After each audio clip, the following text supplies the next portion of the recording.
ما عاد يرعبني ظلم يهددني. اعوذ باللہ من الشیطان الرجیم. بسم اللہ الرحمن الرحیم. السلام علیکم ورحمۃ اللہ وبرکاتہ. مومنین کرام، ہمارے پیارے پیارے میٹھے میٹھے جو مومنین ہیں ان کی طرف سے بہت اچھے اچھے سوالات میری خدمت میں آتے ہیں. آج ایک سوال آیا جناب علی، اور بہت ساروں کو برا بھی لگے گا، لیکن کوئی مسئلہ نہیں ہے، برا لگے حق تو ہے. میں تھوڑی بیان کر رہا ہوں، علماء نے جو کہا ہے وہ میں آپ کے سامنے بیان کروں گا. سر کہا کہ جناب علی یہ جعفر جن جو ہیں، یہ جعفر جن جو ہیں، ان کی کیا شرعی حیثیت ہے؟ کیا وہ کربلا میں آئے تھے امام حسین علیہ السلام کو سپورٹ کرنے کے لیے؟ اس کے بعد ابھی حال ہی میں ان کا انتقال ہوا، اور یہ بھی کہا جاتا ہے کہ ایران کے اندر یہ بھی جو ہے کچھ لوگ کہتے ہیں کہ ان کے لیے حضرت آیت اللہ بروجردی، حضرت آیت اللہ مراشی نجفی جو ہیں وہ ایصال ثواب کی مجلس بھی رکھتے تھے. ان ساری باتوں پر گفتگو ہوگی. سب سے پہلے سر، جن بے شک ایک گروہ جنوں کا آیا تھا. حضرت جو ہے شیخ مفید علیہ الرحمٰن نے نقل کیا ہے، علامہ مجلسی صاحب نے بھی ان سے نقل کیا ہے. انہوں نے کہا، فرمایا کہ جنوں کا جب حضرت امام حسین علیہ السلام کربلا کے لیے روانہ ہو رہے تھے، مدینہ سے نکل رہے تھے، تو وہاں پر جنوں کا ایک گروہ آیا اور انہوں نے آ کر کہا کہ حضرت علی ہم آپ کی مدد کرنا چاہتے ہیں، اگر آپ اجازت دیں تو ہم آپ کے ساتھ چلیں. تو حضرت امام حسین علیہ السلام نے منع کر دیا، کہا کہ مجھے تمہاری ہیلپ کی کوئی ضرورت نہیں ہے، جب میں شہید کر دیا جاؤں گا تو تم میری قبر پہ آنا. ٹھیک، یہ بات ہے. اور اس کو نقل کیا ہے کس نے؟ حضرت علامہ مجلسی نے. لیکن کمال کی بات یہ ہے کہ حضرت علامہ مجلسی ہمیشہ جو بھی روایت ایسی کوئی ہوتی ہے تو اس کے نیچے تشریح کرتے ہیں. انہوں نے بھی کسی جعفر نامی جن کا نام نہیں لیا کہ کوئی جنوں کا سردار تھا جعفر نامی وہ گیا. تو حدیث جب روایت آ رہی ہے شیخ مفید کی کتاب میں، سب سے پرانی کتاب ہے ہماری، اس کے اندر بھی تو شیخ مفید علیہ الرحمٰ امام صادق علیہ السلام سے روایت نقل کر رہے ہیں. تو امام کو اگر کسی جعفر جن کا ذکر کرنا تھا تو کر سکتے تھے، لیکن روایت کے اندر صرف جن آیا جناب علی، کسی مخصوص شخص کا، کسی مخصوص جن کا نام نہیں آیا. ٹھیک، علامہ مجلسی نے نقل کیا، انہوں نے بھی نیچے کوئی شرح نہیں ڈالی. تو یہ آئی کہاں سے سر؟ یہ جواب دیتے شہید مطہری. شہید مطہری فرماتے ہیں کہ 11ویں ہجری صدی کے اندر ایک شخص نکلتا ہے جس نے ہمیں بہت گفٹ دیے ہیں. ٹھیک، بڑے بڑے جعلی گفٹ دیے.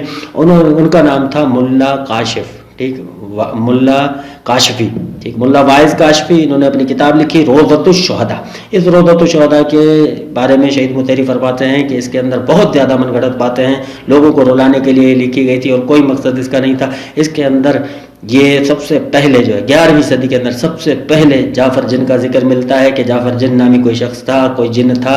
اور اس کے علاوہ اس کتاب کے اندر یہ بھی لکھا گیا ہے کہ کربلا کے اندر حضرت قاسم، جناب قاسم علیہ السلام کی شادی ہوئی تھی. یہ بات بھی سب سے پہلے نقل کرنے والا ملا واعظ کاشفی ہے. ملا واعظ کاشفی کے بارے میں شہید مطہری فرماتے ہیں کہ بے شک پڑھا لکھا بندہ تھا، انسان پڑھا لکھا تھا، علمی شخصیت تھی، لیکن پتہ نہیں اس کو کیا ہو گیا، مشکوک المذاہب بھی تھا، اور اس نے یہ رونے کے لیے کتابیں لکھ دی. یہ جب ہرات جاتا تھا تو وہاں پر کہتا تھا کہ میں سنی ہوں، مشکوک المذاہب تھا. اور یہاں پر آتا تھا ایران کے اندر، سبزوار کے اندر، یا پھر جو ہے شیراز کے اندر، تو کہتا تھا کہ میں شیعہ ہوں. ٹھیک، اس کے مذہب کے بارے میں بھی حضرت نے یہ فرمایا. حضرت آیت اللہ شہید مطہری، حوالے آپ کے سامنے اسکرین پر آ رہے ہیں، آپ جا کر دیکھ سکتے ہیں. مجموعہ آثار حماسہ حسینی اور دیگر کتب ان کے اندر یہ چیز انہوں نے فرمائی ہے. تو جناب علی یہ جعفر جنی جو تھے، اس کا ہمیں پہلے کہیں بھی نہیں پتا. روضۃ الشہداء پہلی مرتبہ جو کتاب لکھی گئی ملا واعظ کاشفی کی، اس کے اندر اس نے ذکر کیا ہے. اور لوگ جو اس کا دفاع کرنا چاہیں، ٹھیک، آپ دیکھ لیجئے گا کہ وہ 11ویں صدی میں ملا واعظ کاشفی کی کتاب پر آ کر روضۃ الشہداء پہ رکیں گے. اس کے پیچھے کہیں پر بھی اس جن کا ذکر نہیں ملتا، جعفر جن کا. ٹھیک، اب باقی ایصال ثواب کی بات ہے تو اس کے بارے میں بھی حضرت آیت اللہ شہید مطہری فرماتے ہیں کہ ہم قم میں رہے، ہم نے بہت علماء سے ملاقات کی، قم میں وقت گزارا، لیکن ہم نے کبھی نہیں دیکھا کہ کسی بھی عالم دین نے ایصال ثواب کی مجلس رکھی ہو اور یہ کہا ہو کہ جعفر جن کا انتقال ہوا اس لیے ہم ایصال ثواب کی مجلس رکھ رہے ہیں. نہ آیت اللہ مراشی نجفی، نہ آیت اللہ بروجردی، کسی عالم دین نے بھی ہم نے نہیں سنا. تو یہ تو لوگ قم میں موجود تھے، انہوں نے جب نہیں سنا تو جو کہہ رہے ہیں تو پھر یہ فضول کی باتیں. ٹھیک، آج اگر کوئی یہ کر رہا ہے تو اللہ تبارک و تعالیٰ اس کو ہدایت دے.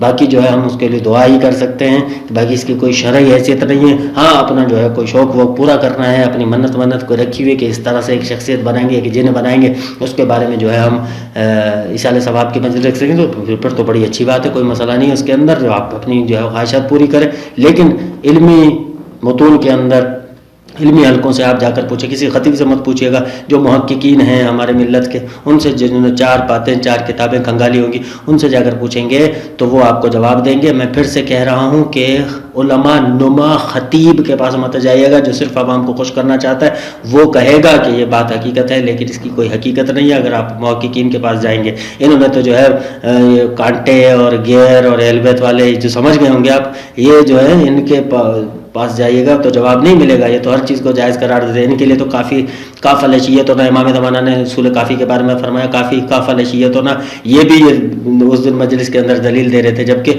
متفق ہے، سارے متفق ہیں کہ ایسی کوئی روایت ہمارے پاس موجود نہیں، حتیٰ کہ اخباری بھی ملا استرابادی جیسے، امین استرابادی جیسے بھی کہتے ہیں کہ جناب علی ہمیں اس حدیث کا انکار کرتے ہیں۔ متفق ہے ایک قوم، پوری علماء کا متفق علیہ یہ رائے ہے، وہ بھی بندے کو نہیں پتا، بس وہ آ گئے ہیں علماء نما بن کے خطیب اور لفافے بٹور رہے ہیں، ان کی میں بات نہیں کر رہا۔ آپ علماء سے جا کر پوچھیں گے تو آپ کو آپ کی رہنمائی فرمائیں گے اور میری بات کی تائید کریں گے۔ اللہ تبارک و تعالیٰ ہمیں عزاداری حسین علیہ الصلوۃ والسلام کو زور و شور سے برپا کرنے کی توفیق عطا فرمائے اور حقیقت جو معرفت حسین علیہ السلام ہے وہ ہمیں عطا کرے۔ وعلیکم السلام ورحمۃ اللہ وبرکاتہ۔